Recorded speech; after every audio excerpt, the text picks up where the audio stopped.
Basic waxing. Basic waxing. Okay.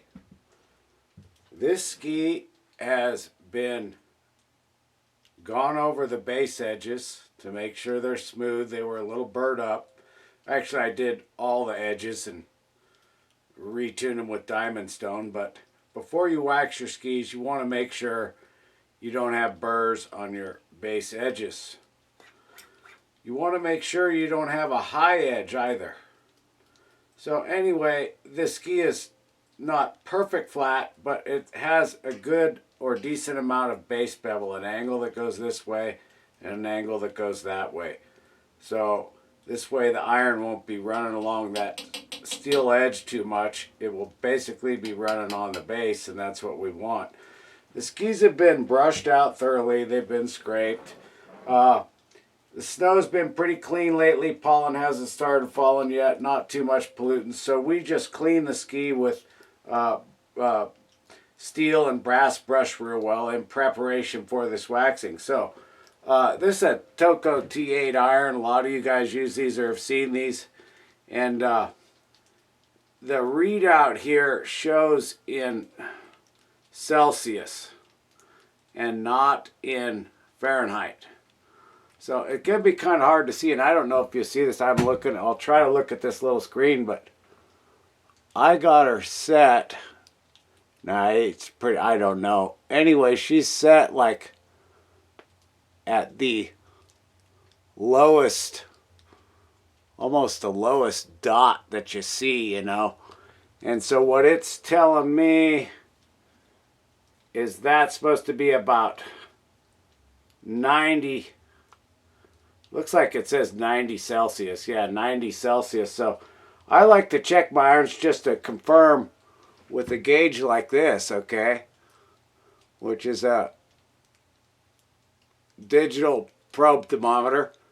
And they're accurate enough. So just for kicks, let's go ahead and right now it's reading Fahrenheit. And let's change it to Celsius. Okay, now it's reading Celsius, okay?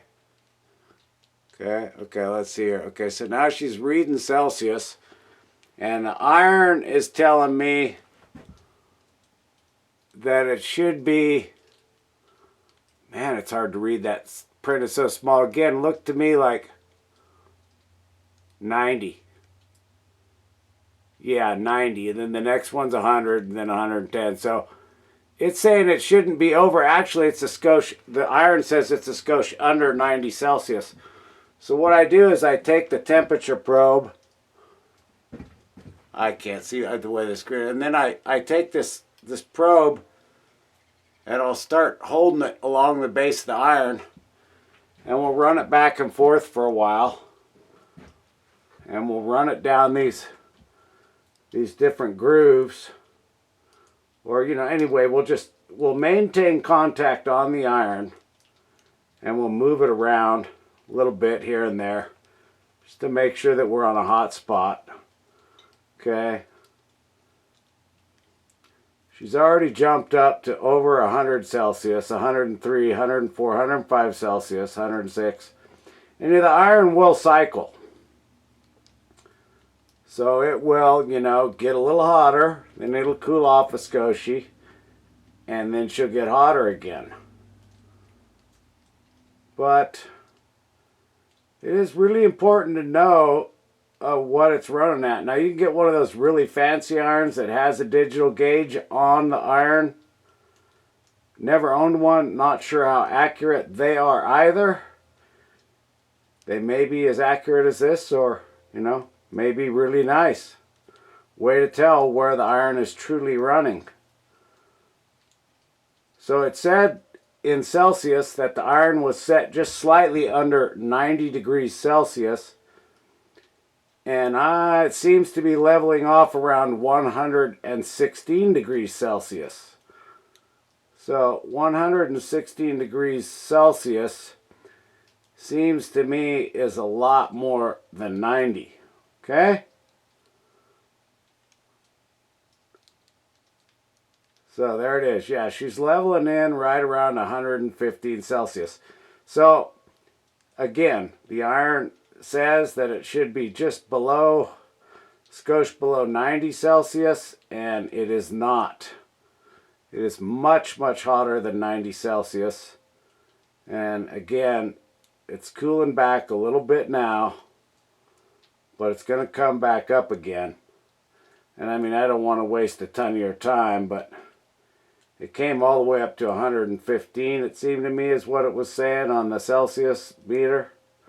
So anyway, it's a good idea to check with a probe like this and find out just where you're at. Okay, so it's saying 112 now, so it's probably cycled off.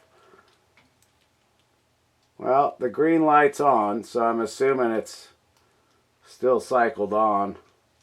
Come back and look one more time. Okay. Coming up.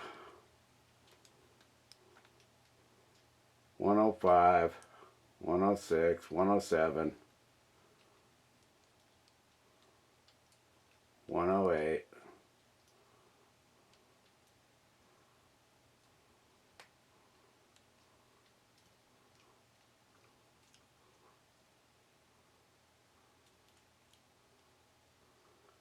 I guess when she was seriously heating up, it got a little higher.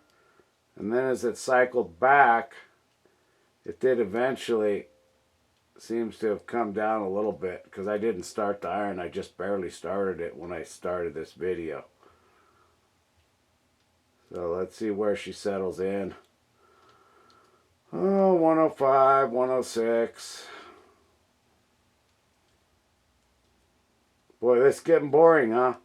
Well, you know, just want to show you guys. Okay, so 106 and a half Celsius. But anyway, even 106 Celsius is a lot more than 90 Celsius. So, let's get back to the Fahrenheit scale. And that was giving me 220 degrees, which is a lot of heat. Of course, once you start running across the ski and you start working it in the wax, it will pull the iron back a bit.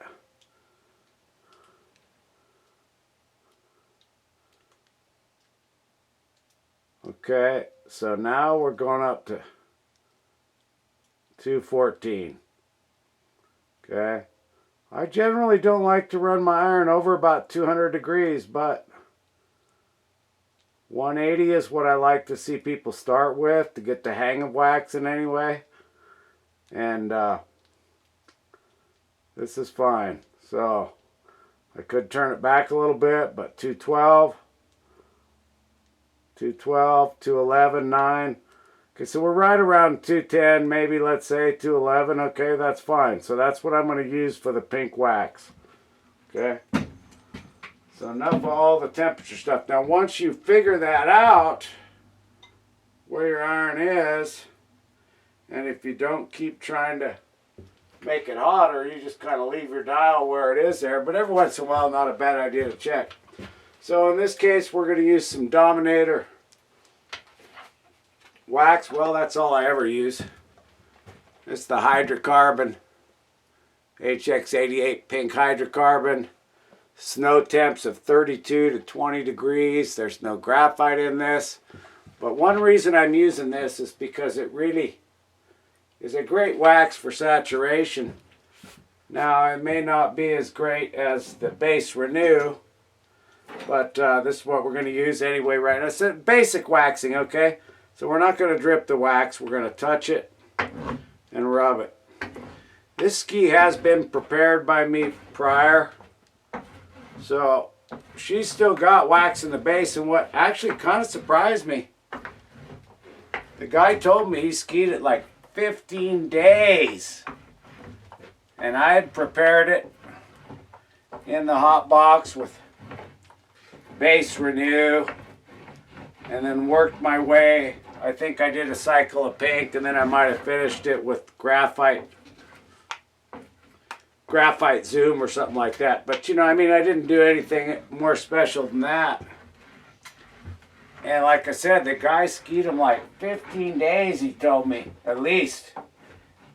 And when he brought them back to me, I mean, there was not even an inkling of base burn or abrasion, you know, from snow. No base burn from snow on the skis. Okay, so you saw how I did that. I touched and I rubbed. And what I like about that is instead of having those big blobs, anyway, it's flatter, it's smoother. Okay? So, once you get that, go ahead and run your iron over, kind of nice and not have to be too fast.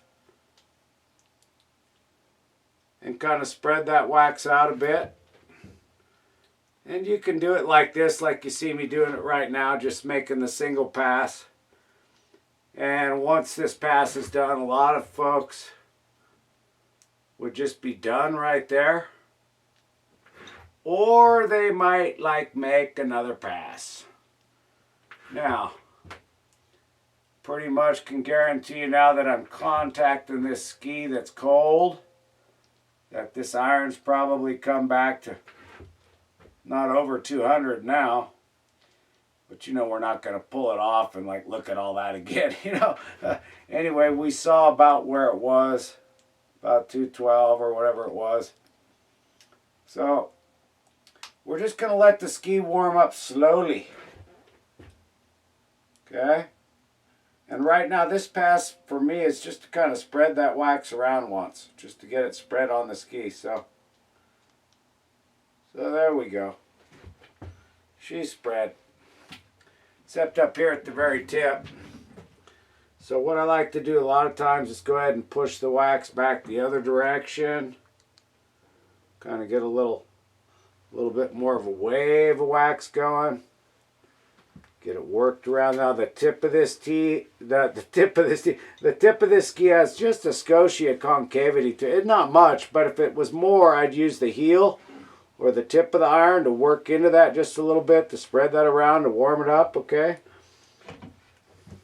Now, we're going to start working the wax, okay? Back and forth is fine. Now what I'm doing is I'm concentrating the heat toward the edges by slightly tilting that iron toward that edge. And notice you're not hearing any sounds. You're not hearing any scratching of your iron on the edges because they've been deburred well. This base is pretty flat because it's certainly not showing some of the signs that I see sometimes. You know, a lot of times you can really tell how flat a base is depending on, you know, how flat your iron is and all that when you're waxing it. But what I look for is where the wax cools fastest after you've made your pass over and where it doesn't cool so fast. And generally where you see the ski cool quickly is at the metal edges. And that's assuming that they're properly beveled and all that. The metal edges are a heat sink and they take that heat away. So now I just finished on to the tail. Now I'm just going to work backwards. And I'm going to push that wave of wax back up. We got a pretty good wave of wax in front of the iron now. See that big ball of wax? And the ski's a little high in the center. This iron will kind of push it out toward the edges, and that's great. So, okay. I guess we made a couple of passes there. This wax is not real hard, the pink. It's kind of soft. Otherwise, you might see more what I'm trying to tell you.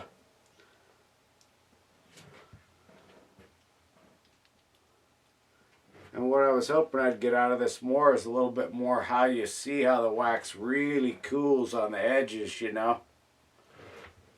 But this is the deal. If you're not running a super hot iron, okay, and above 250 Fahrenheit, that's where you can start melting your plastic bases, you know, and sealing them up. You don't want to do that. But it's not just that, it's the adhesives in the ski that hold the ski together. That, you know, there's other reasons besides literally melting the base material that you may not, you don't want to get that ski, you don't want to get it too hot, all at once. So, as you notice, it did finally cool off up here. And we're just going to keep doing this a while, okay? It's going to take a while to get the ski really nice and warmed up.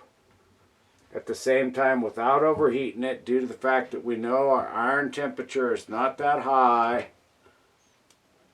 And this allows the ski to absorb, however much wax it's going to be able to absorb, okay?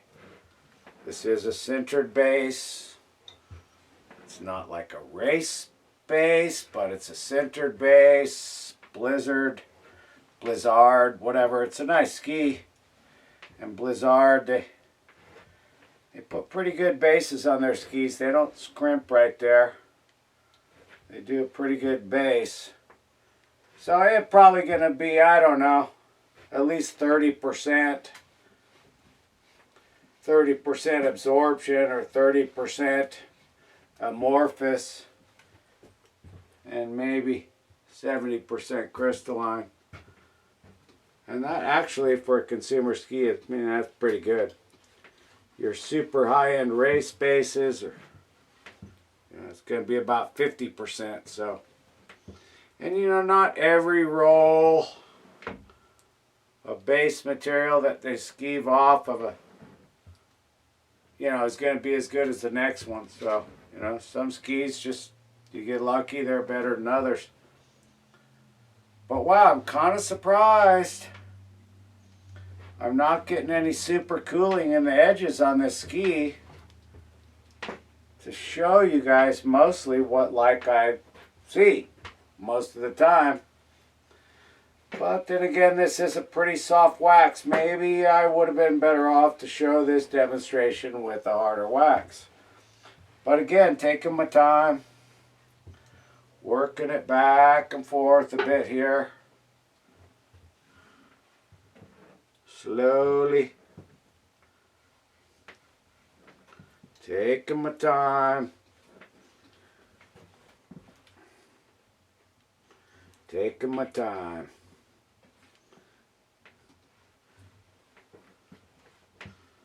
Okay, and again, iron not too hot. Okay? So before I finish here, we're pretty much going to get this whole thing looking pretty freaking liquid. So if you're not running your iron too hot, I tell you, forget about that, 2-3 inches of wax behind the iron, being liquid and then solidifying again. And I've been doing this for years and I haven't had any problems with any of the bases or the skis falling apart because they've been overheated or anything else like that. So the main thing I'd stress upon people is don't crank that frickin' iron all up. See? Now this tip is thin and she's cooling real fast there because there's not a lot in it, and it, anyway, it cools faster there where it's thinner. So anyway, there you go. So I'm still working it some more. So now, I guess this is going really fast, so, and I'm pretty pleased with the way this pink wax is super soft, stays molten for a long time, goes deep into the base. It's a nice base prep wax for sure. So, there you go. That pretty much all melted up pretty good. So generally what I do then is I set this ski aside and I grab the next one and go to town. Now, by the time I finish this one, then the other one will be ready for lap 2. So again, touch rub, touch rub, touch rub. As you do this, keep your iron angled toward the ski so what does drip off drips on the ski, and then as you rub over the drip, it smooths that drip down. That first pass over the ski, They're going to be smoother out of the gate. You know, I guess really the main thing is what I try to stress and why I spent so much time with that thermometer, you know, at the beginning, is to try to get people to understand. Don't go too damn hot, man. Okay? Let's keep that heat a little lower. And you know, you also notice you cannot see any vapor or any smoke coming off this iron. And you see I'm using a slightly different technique this time to smooth it down. I'm going back and forth and I'm angling the iron to sort of keep the bulk of the wax that's trailing the iron on the ski and on the center of the ski and not falling off the side of the ski right now. Okay? As I work it along, yeah, there's going to be a little bit of wax coming off the side. But not a lot. I mean, there's always a few drippers. Yeah, if you don't get a little bit coming off the side, maybe you didn't use enough wax. But when I get into those super fancy waxes, my ski's already super waxed. And so, yeah, there's not much even going off the side when I do those ones, because that'd be the expensive stuff. Don't want to waste that. Okay, coming on back. Slowly warming it up. Seeing down here now we're getting cooler on the edges much faster currently. So we'll again apply a slight, just ever so slightly angle that iron. Just ever so slightly angle that iron to those edges. And let's make sure that we're getting it warm all the way to those edges and that it kind of holds that heat in those edges by about the same amount of time that it does in the center. You know, you want to get that whole ski nicely warmed up all the way to the edges.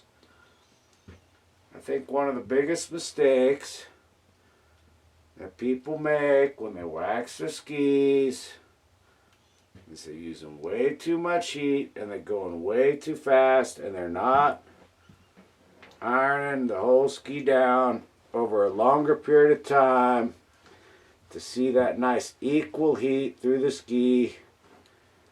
And so what happens a lot of times is they do not get the ski warmed up at the edges because the metal edge is a heat sink and it draws that heat away, just like when you put a spoon in your coffee, you know. It's just like a radiator, okay? You're pulling heat out. Now, if you get it really hot, that metal edge hot, now it's going to hold the heat there more. But see, you read that wax by seeing where it stays molten and where it doesn't stay molten as long. And if you see that edge is just not quite as molten, like that edge cools off just that little bit quick, then you slightly tilt that iron and go right back over that puppy, that little edge there again a little bit more. Okay? That's how we do it. So that when we get done, that entire ski pretty much been heated up real nice. Not too hot. Not too hot. No sir, not too hot.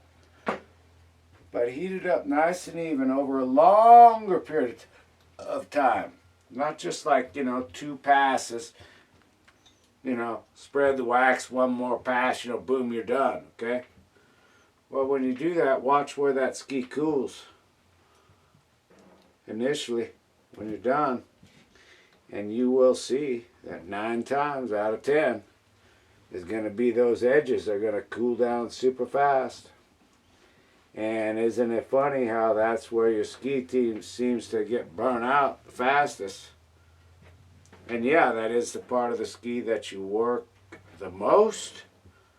But due to the way that a lot of people wax, with their not understanding about getting the heat evenly into that base all the way to the edges, they are not penetrating properly the wax into the edges of those skis where it interfaces, you know, the metal edge and the anyway, and so that's why your doggone ski be burning out so easy there.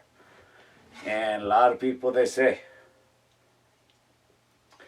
you're skiing in super dry, aggressive snow, and you've got to use a hard wax, because if you don't use that hard wax, it's just going to burn your bases on the edges. And there is some truth to that, for sure. But what they don't tell you is if you don't work a super soft wax into that ski first, that doggone hard wax is not going to adhere, it's not going to hang on, and it won't work.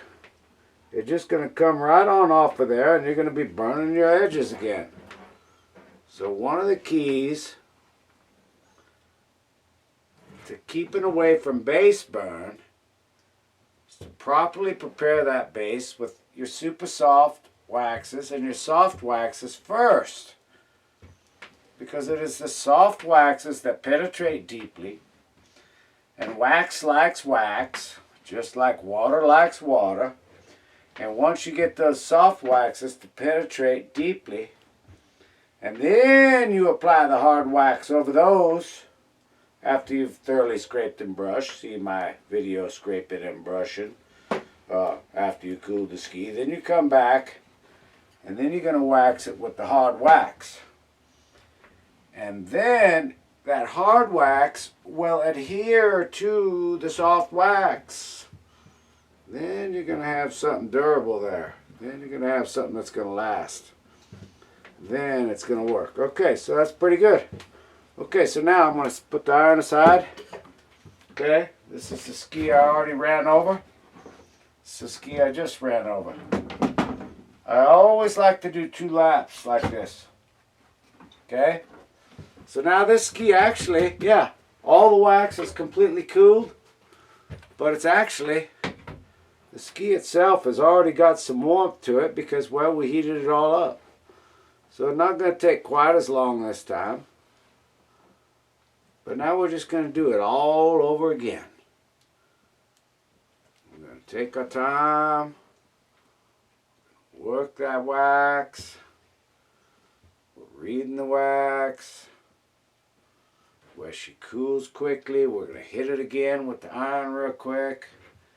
And we're going to slowly warm this puppy up again until the whole thing is nice and evenly warmed, and we're not seeing any places where the wax is solidified quickly. Now I am seeing a little bit more now that I'm moving my iron a little faster, because it is I generally don't even iron a pink wax this high. Usually around 180, and then maybe we could see what I'm talking about more, but I am seeing it here where the ski is cooling quicker. Where I see right there on the edge, she's all cooled off. Right there on the edge, she's all cooled off. So I like to run by slightly, just ever so slightly tilting that iron. I mean, it's just a barely minute amount, but focusing the heat right up to that edge. And what about your center? You come down with the flat pace, and that center is going to warm up. She's going to get there. So they're getting them all warmed up. Read that wax. When you see a spot where the wax suddenly cools quickly and does not remain molten, just run the iron right back over that spot a little bit. And as you do that, you're going to maintain the moltenness on that area, on that edge, for the same length, you know, that you're doing it in the middle of the doggone ski. So, really important. Okay, a lot of wax. Look at all that wax. Big old ball of wax in front of this iron. You're just floating on wax. Okay. Some people do not like to, they get lazy. They don't wax right up to that very tip. This one's got a tip protector, so you really cannot, go over the edge with your iron. But I like to wax those skis all the way to that very, very tip and make sure she's all nice and warmed up. Okay. Feeling better about this. The edges on this pass are staying warm now. I'm not seeing them cool so rapidly at the edge. Of course, I am actually focusing the pressure of the iron. Each time I twist this iron, like when I twist it this way, there's a little pressure on that edge. When I twist it this way, there's a little pressure on that edge that I'm applying. I don't know, I guess I've been doing this so long now, it's just like I kind of automatically do that. Maybe if I just held the iron perfectly flat constantly, right there, then you would see the result I'm talking about where the edges cool more rapidly. But I guess I just got a little muscle memory in me that just won't quit, so maybe it's just not showing as well. Now, at any rate, there we go. I think we're pretty good. Don't need to cook it to death. But again, the iron is not too hot. Okay. So this was the one I passed on first. Set the other one back to chill a while before I made the second round. Get her all warmed up again pretty good.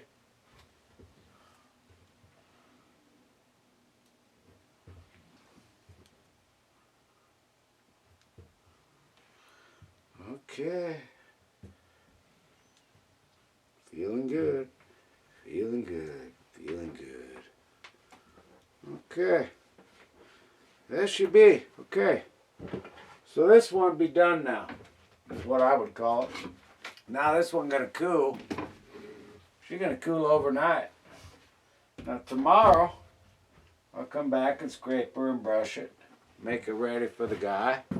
So she's ready, but I'm not going to do that till tomorrow. I'm going to let that wax fully cool and congeal and anneal and all that good stuff. So now we're going back for the other ski the second time around. And then we will be done. So I got to tell you, I did not even think this iron was getting as hot as it said it's getting. But that, again, that kind of explains why I'm not seeing, oh, that's cool edge. I'm not seeing as much edge cooling. Ooh, there's cool edge. No, it's there. It's happening. It's just when your iron is hotter, things do happen faster.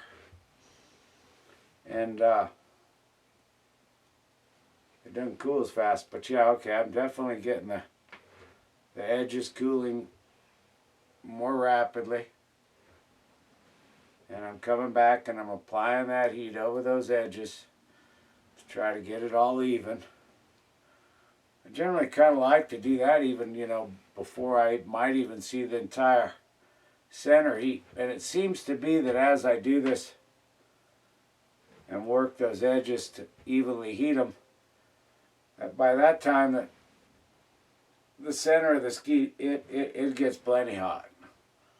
I never have issue with the center of my skis holding wax. The center of my doggone skis hold wax like crazy.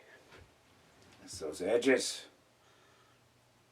that need to be paid attention to. Okay, so we're not done yet. Now, how many shops do you suppose are spending this much time to penetrate the wax into your ski? Okay? Seriously, come on. Those guys, think what they'd have to charge you to do it like this. So, They say they'll be hot waxing your skis. They might run that iron over it real quick a couple times, and they might have that iron, well, it might be hotter than 250 degrees even. Might be hot as all get. I don't know, but I don't trust them.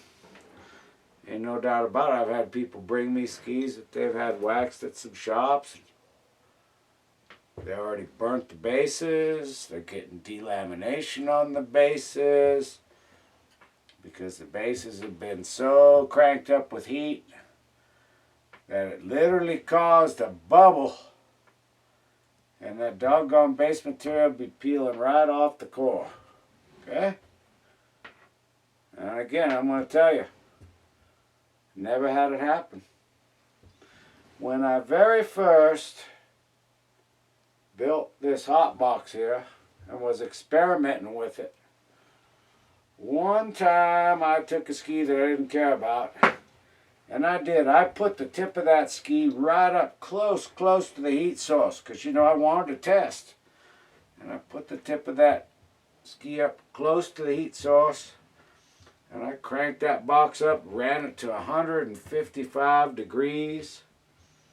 And I'm sure that right in front of the heater, well, you know, she was probably a little hotter than that. She might have been 100. But anyway, so then that ski, it bubbled in the tip. The doggone P-Tex came apart from the core, and this big giant bubble popped up on that ski. So same thing, you know, that's over. That's too much. But what you're seeing me doing here, never have I had a ski come apart on me. Now, I do a lot of waxing in the hot box, and I do pride myself in the hot box for base preparation. But understand, these skis that I'm working on right here, remember I said they went like 15 days without re-waxing? Well, they had been prepared in my hot box prior to the season starting. And they were hot boxed a couple of different cycles. One with base renew, must have been at least 6 hours, and then they were come back with the pink, and I run that pink for about 6 hours. And then I took that dominated graphite zoom and I run those for 6 hours. So, and that's about 150 degrees. So these skis were base prepped with 3 different grades of waxes, about 6 hours each grade. And I'll tell you what, based on when the customers bring these things back to me and tell me how many damn days they skied them, and they're staying a base burn one on them, that made a damn believer out of me, if nothing did. Okay, so there it is. That's it. All done. Basic waxing, okay? I know I did talk a lot. We stopped and we talked about the heat of the iron and all that, and we really did waste a super lot of time here. I know that. But you want to do a good wax job, just basic. That's frickin' how long it's going to take you. It's going to take you a while. So there it is, basic waxing. Basic waxing. Ski's cool. Overnight. Tomorrow, scrape and brush. Scrape and brush. You don't scrape and brush properly, you may as well just forget about doing all this waxing. Just forget about it. You ain't going to scrape and brush right. Just forget about it. So, see my video. Scraping and brushing wax, the new version. I got an old one. I made that one many years ago. I didn't have as good of a camera and all that. And I got this better camera. So I made the scraping and waxing new version. Scrape and wax them puppies, otherwise you're not going to get anywhere. Alright? All this waxing will be for naught. You leave that wax on top of the ski and you're going to lose your glide. Catch me all a while ago. Happy waxing, folks.